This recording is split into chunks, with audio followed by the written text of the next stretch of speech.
Hi and welcome to my channel. My name is Erin McGough and I'm a filmmaker and content creator living in New York, and I help people find their dream careers and just generally feel more confident. You clicked on this video, which means that you're thinking about asking for a raise at work, which is an awesome thing to do. You should definitely be asking for a raise. If you feel like you're underpaid, there's a good chance you're underpaid. But I know, the idea of asking for a raise is daunting to say the least. I have so many people in my DMs constantly saying, Erin, I want to ask for a raise so bad, but I'm so scared of my boss. I don't know what to say. How do you phrase it? What if they say no? Listen, this is not personal. It is just professional. I even made sweatshirts that say that to remind you guys.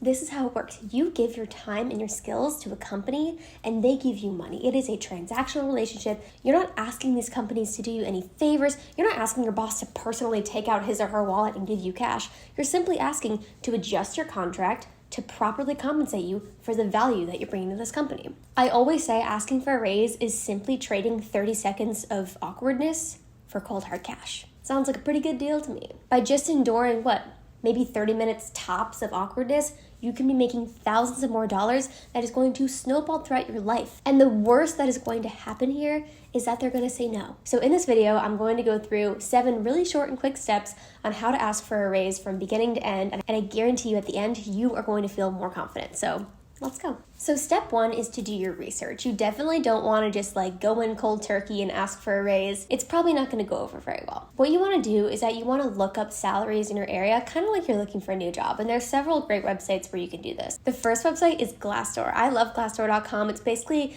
a big anonymous website where people talk about some good, but mainly bad things about companies. They'll leave reviews, saying, this interview process was kind of a mess, or they'll talk about how much money they were offered or how much money they made there, or maybe a toxic boss. So if you ever leave a company and you want other people to know about the company, another place is PayScale, which is just another anonymous salary transparency website. And the great thing about PayScale and Glassdoor is that they've been around for so long that they really have a really solid database, and you can look up your exact job in your exact area and you can compare your salaries. And then third, another great website is of course LinkedIn. You can also look up your job and the location and then see salaries. Like the other 2 websites, LinkedIn has just so much data and is such a fantastic website for doing this kind of research. I recommend going to a lot of websites, looking at a lot of different salaries and seeing kind of the average and what people are looking for in skills, and then list out your skills and see how much value you bring to the company, and that'll kind of inform what you could ask for in a raise. But typically people ask for raises between 3 to 10%. However,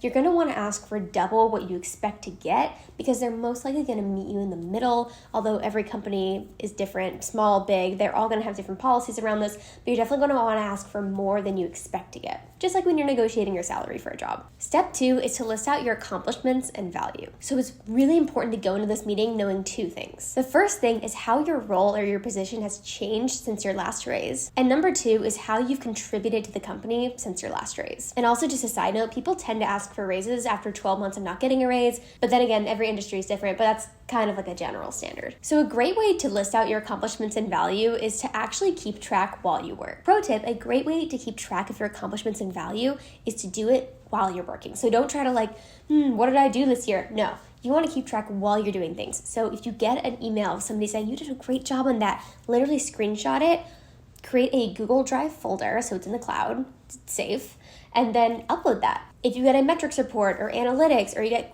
positive feedback from a client, you want to take all those things and constantly put them in your little brag folder, so you can have them to cite, not just when you're asking for a raise, but also when you're negotiating your salary at your next job or you're looking for a next job. You're gonna have all that data ready to go. So you have step 1 where you research comparable salaries, and then step 2 where you list out your accomplishments and how the role has changed. So for example, if you've gained an intern or if you've gained more responsibilities than when you first started, this is really important because it's showing that you've taken on more work. However, the pay has not reflected that extra work. Number 3 is to practice your pitch. It's really important to script and rehearse what you're going to say so that you make sure that you don't mess anything up or ask for the wrong thing. You want to make sure that you are explicit with your request. Now, I think there are kind of 3 elements to the pitch script. The first is just acknowledging them and your role and how much you've enjoyed working at the company. So you can say something like, thank you so much for sitting down with me today. I know you're really busy, so I appreciate you making the time to have this conversation. I've really enjoyed being a producer here for the past 8 months, and I'm very grateful for all the projects I've been able to work on. Part 2 is that you're going to want to talk about what you've accomplished, what you contributed, the value that you've brought, how your role has changed, all that stuff. And then part 3 is that you have to clearly make your ask. So many people just dance around it. They expect their manager to bring it up. But I promise you, your manager is busy and they're really going to appreciate you getting right to the point. Because the truth of the matter is, and any manager watching this is going to nod with me in agreement, anybody's going to know, they already know if they can give you a raise. Like, all you're really doing in this meeting is that you're giving them a reason to advocate whoever is above them. So you need to give them reasons to go to whoever is above them to say, hey, this person, I think we're underpaying them. We need to give them a raise or else they're going to leave. Depending on the company, like you probably don't have to appeal to your manager's emotions, okay? They're going to know going into that meeting what they can offer you and what they can't, and you just need to make your case so that they can make their case to somebody else. That's usually how it works. Step 4 is to set up the meeting. So this is really important. You shouldn't just ambush your boss. You shouldn't just drop by their office. You shouldn't just Zoom them out of the blue. No. Do you have a few minutes this week? I promise it's something bad. You don't want them to think that you're quitting, but also is it the worst thing ever for them to think that you're quitting? Because maybe they'll think, oh, what are we going to do without them? Just kidding. But then again, one time I did this and my manager already came in having talked to HR and finance. And so they already knew what they could offer me. So it got done in that meeting. And so that was really great. But not everybody has a great manager.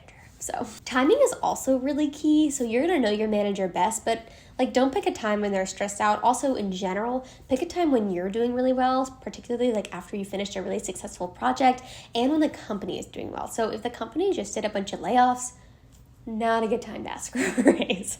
But if you just accomplished a big project, if your manager's in a good mood, if the company's doing relatively well, it is a fantastic time to ask for a raise. Step 5 is to make the ask. So here's a script that I really love. Again, customize it to you, rehearse, memorize it, and it should cover all your bases. I've been working here for a little over a year now and have been thrilled with all the projects I've been able to work on. Our ad revenue is up 15% and our newsletter has grown by more than 250,000 subscribers as a direct result of the projects I've led. In the past year, I've also gained new project management skills that allow me to perform this job at a higher caliber than when I first started. I'm also managing an intern now.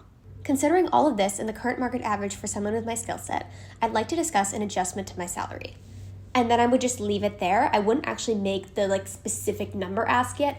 Just leave it there and then see how they react to that. How do you react to the conversation? You just wanna open up the conversation, okay? You don't wanna make things too complicated. You just wanna see if they're open to it. Pro tip, a great negotiating technique is to use a no-facing question. So instead of saying, can I have a 5% raise? And then they can say, no, because people like to say no. Psychology says people like to say no. It makes them feel safe. They can say, no, I'm not going to give you a 5% raise. Instead, you can say, would a 10% raise be out of the question? And they can still say no, because it makes them feel safe, but they're actually saying yes. You're tricking them into saying yes.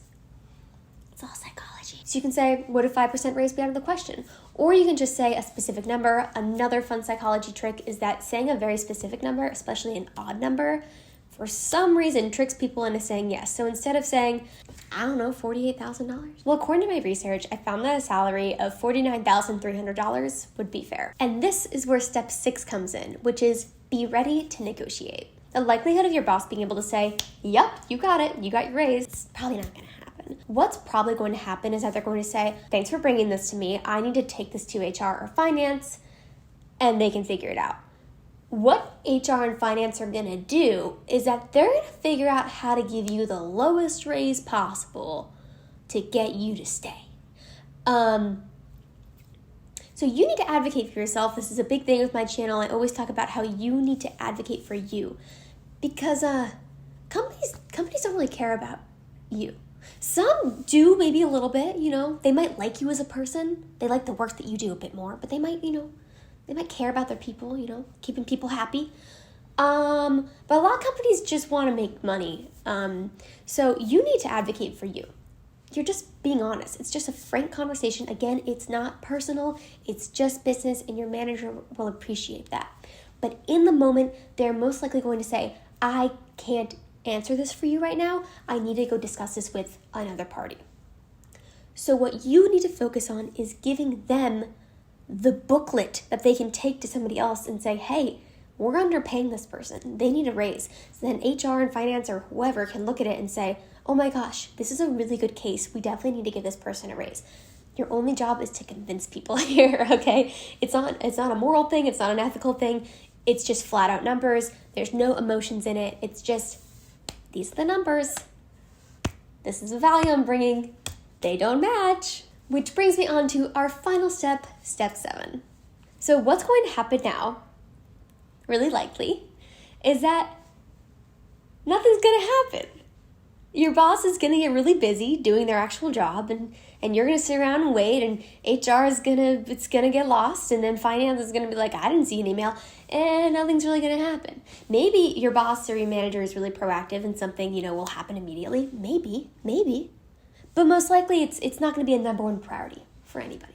So what you're going to have to do is you're going to have to follow up. And this is really also important for legal reasons because it's really important to have everything in writing. And then if you don't hear anything for like a week, follow up with them again. And if they say that there's nothing that they can do, they can't give you a raise right now, say, when can we rediscuss this? Can we rediscuss this in 90 days? Yeah, we can rediscuss this. Okay, send them a calendar invite. Send them a calendar invite for 90 days from now, where it says compensation conversation. Compensation conversation? Should I start a podcast called Compensation Conversations? Anyway, you just want to follow up. You want to get things in writing. You want to make sure that you are pestering them, okay? The squeaky wheel gets the job done. Is that the phrase? And if 3 months goes by and they keep saying no and you really feel like you're being underpaid, leave. The company's not going to change. Okay, you gotta leave. And you know what's really sad is that when you try to leave, they'll probably offer you a raise. Yeah. And remember, you are not asking the company to do you any favors. You're not asking them to do you a favor. You're asking them to be fair. Okay? You're asking them to hold their end of the bargain up because you're holding your end of the bargain up, and that's just not fair. Okay? That's like you trading somebody a Kit Kat and them giving you one of those little old caramels that you'd see in your grandma's house. It's like, that's not fair. Fair, not personal, just professional. Buy the sweatshirt.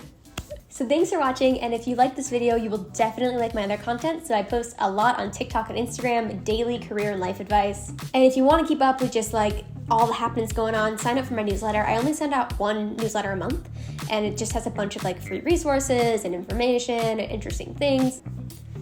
And that's pretty much it. So thanks for tuning in.